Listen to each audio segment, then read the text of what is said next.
All right, so let's talk about, or I should say, I will talk about the second season of The Lord of the Rings, The Rings of Power, right? The Right. first season dropped in 2022. We talked about it. And I think if I'm not mistaken, yeah, we both enjoyed it for what it was, right? But yeah, I understand in terms of time that you didn't get to see the second season, right? So what I will say, just to jump into the review here, is that it's a good thing that I recapped the first season.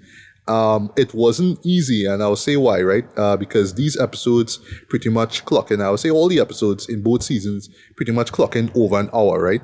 And there's a lot that goes on in each episode, right? There's a lot of moving parts, there's subplots going on, characters that you have to follow, and all that kind of stuff, right? But I will say that you have to rewatch the first one. You have to rewatch the first one to jump into the second one. It's not like the second one won't remind you of things that happened in the first, but in order to just see the progression of the story and of the characters in particular, yes, it works that you should see the first season. And I will give you the reason why, right? It's very simple, but it leads to something like a speculation that I have with this series here, right? Right. Just in a nutshell, the Rings of Power, or sorry, I should say the second season of the Rings of Power, is basically the Two Towers. This is what Right. it is. Right. It's the Two Towers of the show, right? So I Yeah. speculate that the next season might be the last, right? Yeah. I don't know if they're gonna stick with. Well, okay. So forgive me, folks. I'm not versed in all things LOTR, right?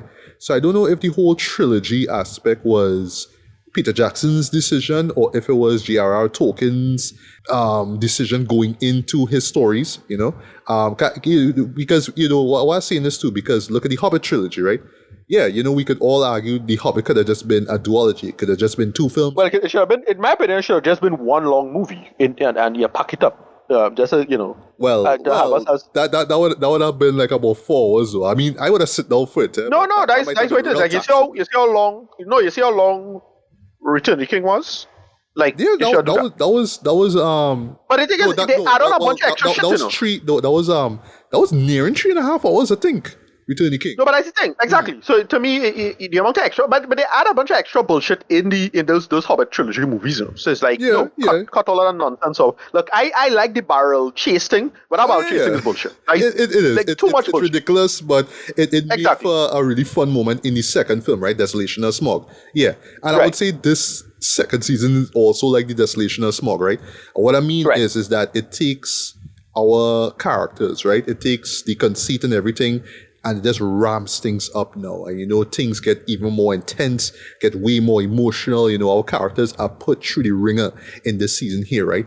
And it's to the point, like in Two Towers, where it's like, look, we have reached this particular point where we can't turn back, I mean, it's hell right now, but we have to power through, or else Middle Earth or the world or whatever it is will be destroyed, or else our livelihood will be gone. So we need to push through, right? That's what the second season feels, right? Yeah. So as I say, there's a lot of like plots going on, right? So just to jump into the review here one time, right? What I will say, right, in terms of this second season. If it's one thing the show will always be praised for is just the craftsmanship involved. Though this is a very expensive show, expensive looking show, and you see that literally in every frame of this, right? It is the closest thing to the Lord of the Rings and Hobbit series that trilogies that we'll ever get, right? And it's one of those things that you just think about, like, like what we see on the big screen, what we see theatrically is that. So when it's translated now into the small screen, you wouldn't get that quality. But this one is like, well, Amazon, or I should say Prime Video, is like, nope, you're getting that same exact quality, right? From the cinematography to the direction to the action sequences to just the performances and the energy put by the actors, boy. Even right down to the music done by boy Bear McCreary, though everything is top notch. And I will say that, yeah, this second season just stepped everything up, though. The bar was just raised just a little notch more with this one, right? So what it's all based around, right, is just the idea of the rings that we know about, right? That would be the 3 that were for the elves, the 9 that were made for the men, and 7 that were made for the dwarves, right? And then, of course, there's the one ring that is made by Sauron that, will unite them all, right? But in this case, so if you remember from the first season, they did this nice little beat and switch thing, right? Where we weren't sure who Sauron was. And it's funny, when I recap the first season, like, yeah, they kind of tell you already that this guy is Sauron, right? So what happens is that, Galadriel, well, a younger Galadriel, right? A warrior badass version of Galadriel, before become... Galadriel warrior princess. Yeah, basically, right? And I remember people like, what? You're making Galadriel a warrior? But no, it actually makes sense. This is like years and years and years before she become the wise, Galadriel that we know and love, right? But yeah, in this case, when she was about to go into the Undying Lands, I believe it was, right? Yeah, she literally jumped ship because she felt like it wasn't her time. And she basically was trying to take down Morgoth, right? That's the big bad entity that she thought, like everybody around her saying, is gone. We defeated him, right? But she's like, no, that something's still going on. I'm not sure what it is. And then she realizes, this is the Sauron, right? This is like Morgoth's pretty much successor, right? And she's just there thinking, okay, he's going to show up at some point in time, right? But yeah, Sauron actually does show up, but it's in the form of when she jumps ship, this guy saves her, right? This man, right? And he and a few other people had the ship pretty much damaged by the sea monster, right? Yeah, early on it showed that he's a blacksmith. I think, like, in retrospect, seeing how eager he was to kind of learn the tricks of the trade, I was like, yeah, that's Sauron right there, right? So eventually he reveals to Galadriel that yes, he is Sauron, right? But then there was another orc leader by the name of Adar, right? Who, with his orcs, basically want to just like, going on his own kind of crusade, right? Yeah, he wants to take down. He wants to pretty much rule Middle Earth, right? And he wants to just wipe out all the elves in the process, right? But then you learn in this, actually in the premiere of this new season here now, that he actually knew Sauron. Like, he actually worked under Sauron, but then he just felt like, you're getting too big for your britches, and he literally kills him, like real brutal. Like, you see like a whole bunch of orcs just stab him, right? But then through some, there's some dark magic stuff. Yeah, he's reborn now as that same guy, right? But then afterwards, now later on, when he's kind of fully established now, and he pretty much sways this elven blacksmith to create these rings in the first place. Where he starts off with the elven rings, right? Yeah, he manifests himself as this elven, not so much a deity, right? But just more of let me just say somebody from the Undying Land, somebody who is like very powerful and whatnot, right? He has a new form and whatnot, and he's just pretty much telling this guy, look, just keep on doing it. It's all for the greater good, man, and all that kind of stuff, right? But then it leads on to, because in the guy's head, he's thinking, oh, it's just for us. But then he says, no, we need to make for the dwarves as well. We need their mithril, if you remember that from the first film, from the first Lord of the Rings film. Right, yeah. We need that, and then we also need for the men as well, because he's pretty much doing this ruse now. It's just all about, we will all be powerful and we could stop Sauron, right? But it's like, no, he just basically, he being Sauron, wants to just control everything, right? So it's like that. Speaking of that, though, we have the dwarves as well. We follow Prince Durin, the fourth, and you see what's going on here with his father, who is still stubborn as before, but his wife, his ride or die wife, who I absolutely love, is one of my favorite characters. Just holding things down, right? And they too are preparing for this threat, right? But the thing is, Durin actually has one of he has the first of the 7 rings for the dwarves, right? And he is being swayed by it, right? And that's one thing that this season does very well, going back from what we know from the original trilogy. It shows, once you have this ring and you have access to his power, it manipulates your mind, like just emotionally, like, and because in their head they're thinking, this is, we doing this, and it's a gift now, this ring and all this power, right? But it does things to you. That's a trap, right? And then you find yourself making bad decisions. You really see that with Durin's father, right? And then of course you have the men who are just pretty much dealing with their own drama as well. We follow Isildur. You remember him? He's one of the his character was mentioned in the Fellowship of the Ring. His father, who assumed that his son Isildur is dead. Yeah, he's dealing with some drama in that kingdom as well. And lastly, because there's a lot of stuff going on, the other person, well, the person who we thought at first was Sauron, but actually it was revealed to be Gandalf. Yes, this wizard who came from the sky, basically. Yes, he's trying to learn more about his identity, and with him we have these two Harfoots. Well, it starts off with Nori Brandyfoot, who left her home basically to help Gandalf, learn more about himself and his role and whatnot, right? But then eventually her friend Poppy, right? I really like I would say a fan favorite. This Poppy is just so bubbly and nice, right? Yeah, she tags along as well, right? But in the process of Gandalf learning more about who he is and whatnot, he actually runs, slight spoiler, into, let me just say, a younger version of Saruman. Yes, and he will have his own little, well, if from what you remember, because the trilogy, they had looking for Sauron too. So he. Guess what? It's 5 wizards in total, right? It's right. What? Yeah. You're right. It's supposed to be 5 wizards in total: grey, white, 2 blues, and 1 brown. Right? That is Radagast brown. I forget the 2 blue wizards' name. Saruman the white. I forget too. Gandalf the grey. Yeah, but I forget the name. But yeah, I think so. What, you guys show the blue wizards in this? Or they well, they don't actually, but they just kind of focus on him, right? Just to like jump into the review proper, right? So what I will say, right? Just minor nitpicks, right? And it is to be expected in a show like this where there are multiple narratives going on. And it seemingly feels like it is about one thing, but it actually is about just different parts of the thing, which is, yes, we need to take down Sauron, right? That's basically what it is, right? Yeah, some story arcs don't stand out as much as others, unfortunately. I would say, in particular, the one with Gandalf doesn't really get a lot of time, like screen time now, That's not to say that there's little of it, right? It's there, but it didn't rope me in as much as the others, right? Now, I understand, in terms of just the storytelling, that this, like, Gandalf's story isn't important at this point in time, right? I understand, that makes sense, right? But I still felt we could have gotten more emotionally out of that, right? It was just him trying to figure out his story.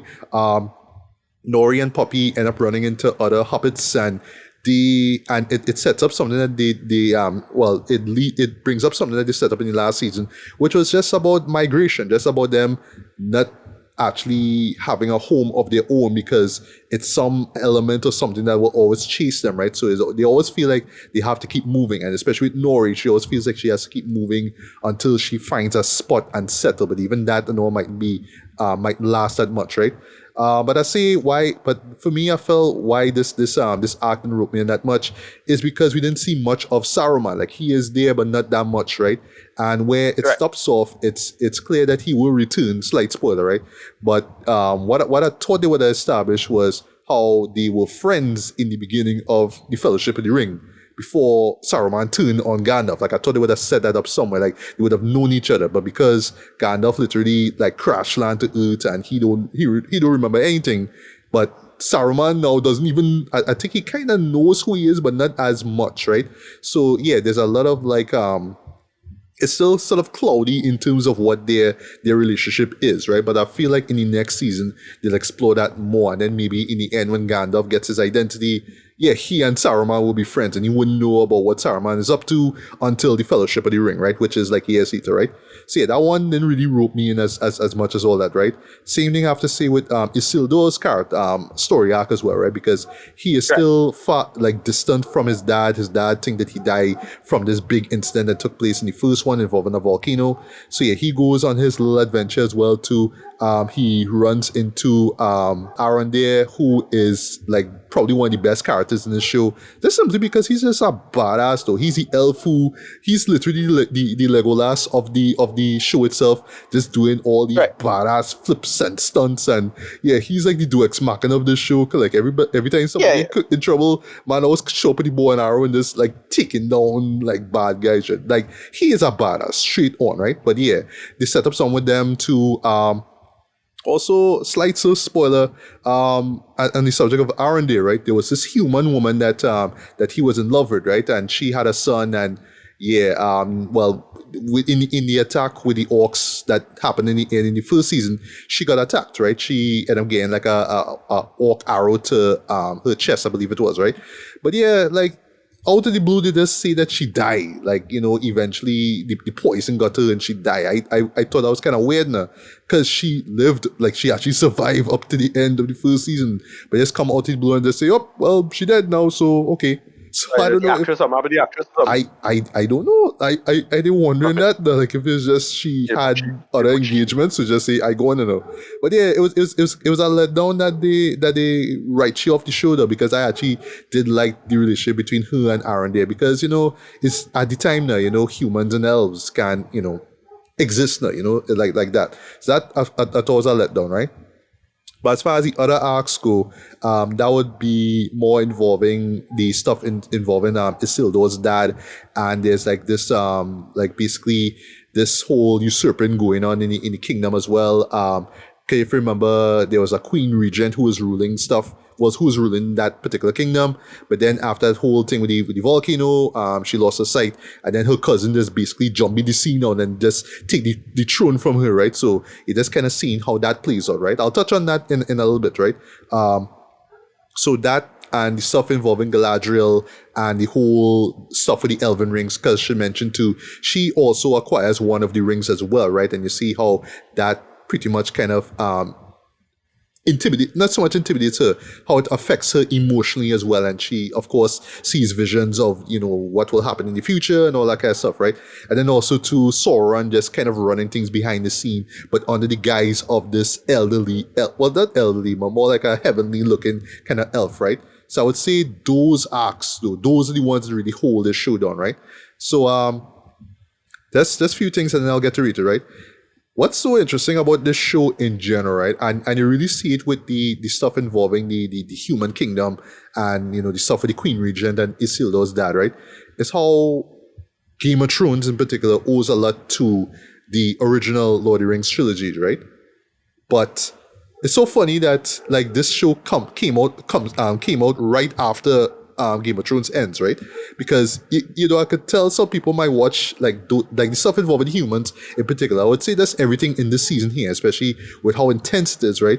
I'd say, oh, this is kind of like Game of Thrones. You're kind of doing like what they do, especially with how they emphasize so seriously on side characters, like characters that you wouldn't think you should care about, but they give you a reason to care now, and just the intensity and the acting and the dialogue and stuff like that. Very Game of Thrones like, right?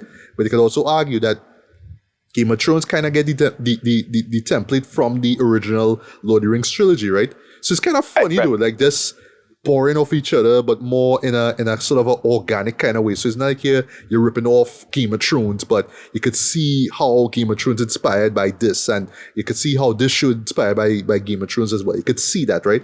And like I say, in particular, the stuff involving humans, right? And the elves as well. That's the arcs that really matter.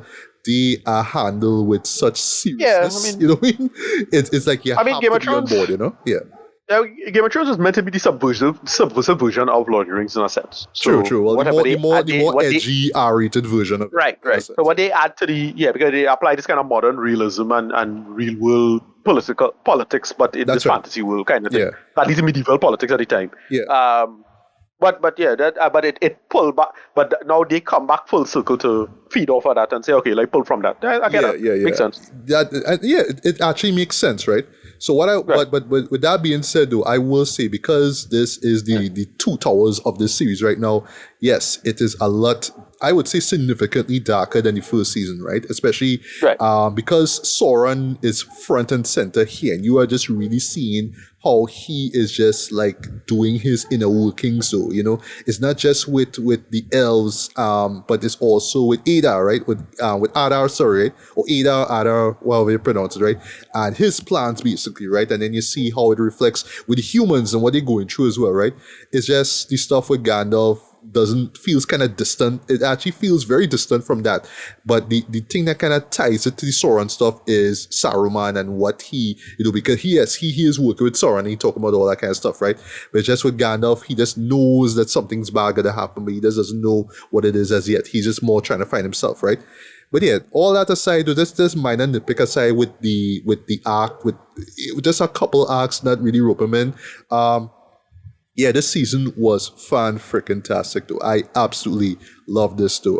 Everything, like I said before, was just stepped up to another level, boy. The music in particular was great, right? Just fantastic across the board, right? The team music from Howard Shaw, Howard Shaw, the OG himself, yeah, it still works. But Bear McCready, boy, yeah, Yeah. McCreary, sorry. I mean, he just came through with an excellent score, though. You know, it rivals what we heard in both the film trilogies, right? Both the Lord of the Rings and the Hobbit trilogies. It's just fantastic across the board, right?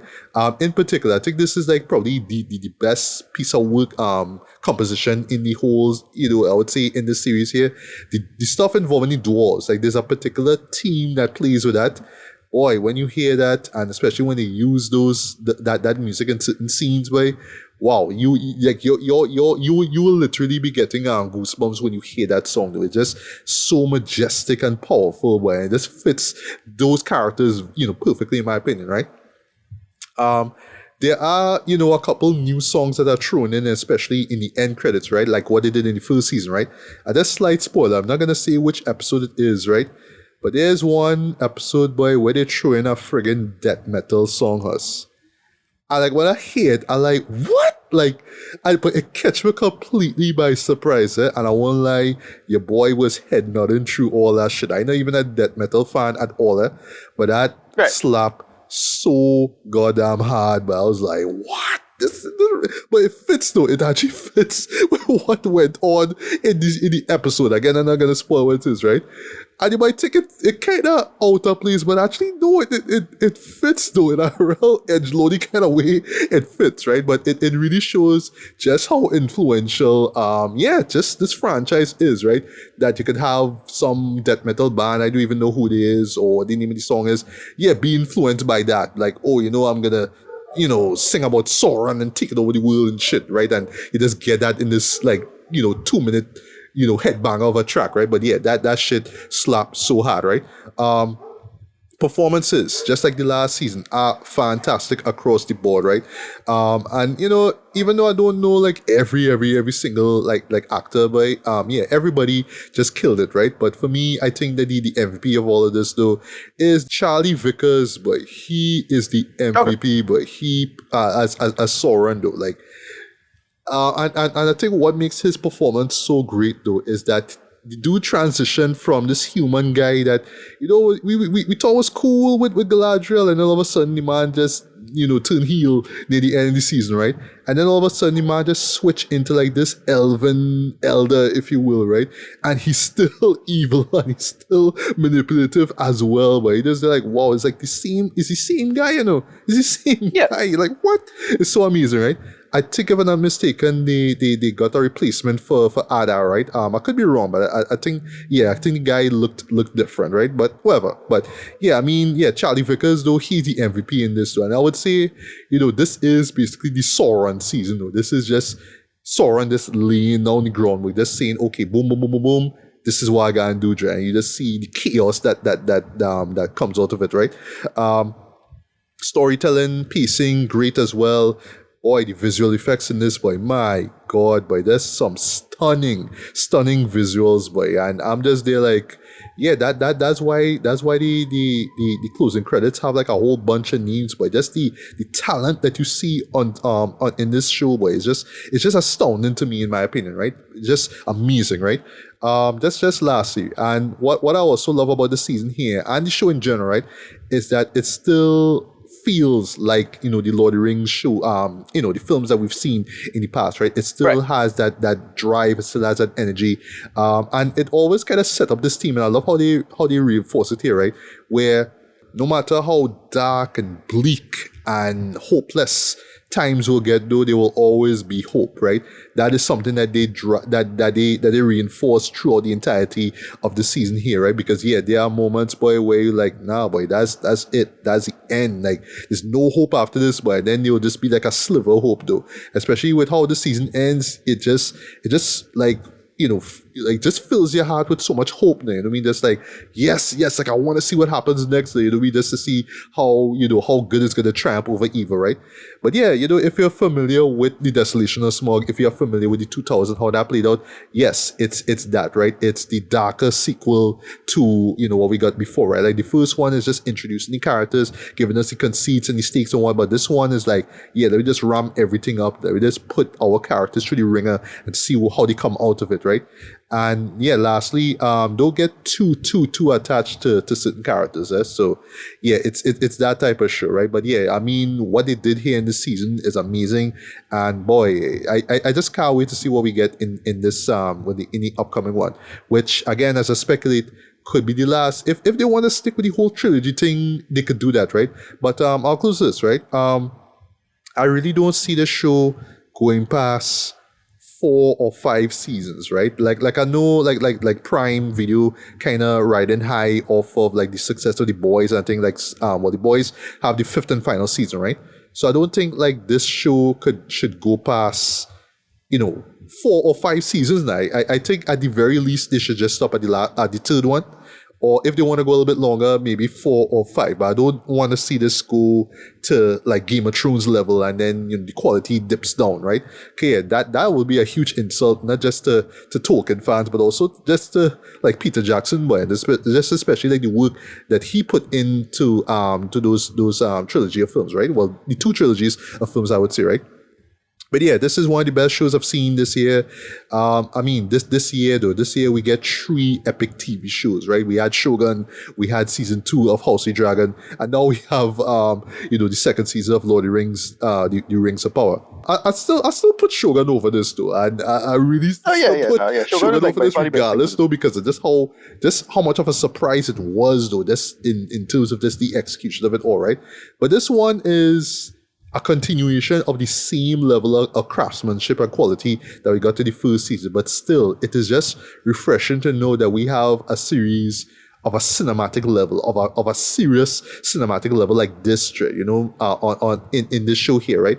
To the point that it's almost as if the budget of this show is probably the same as it was for like one of the previous movies. It could be that, for all I know. I really should look up and see just how much this should cost though, because this again, expensive ass series when you see it literally throughout the entirety of the season.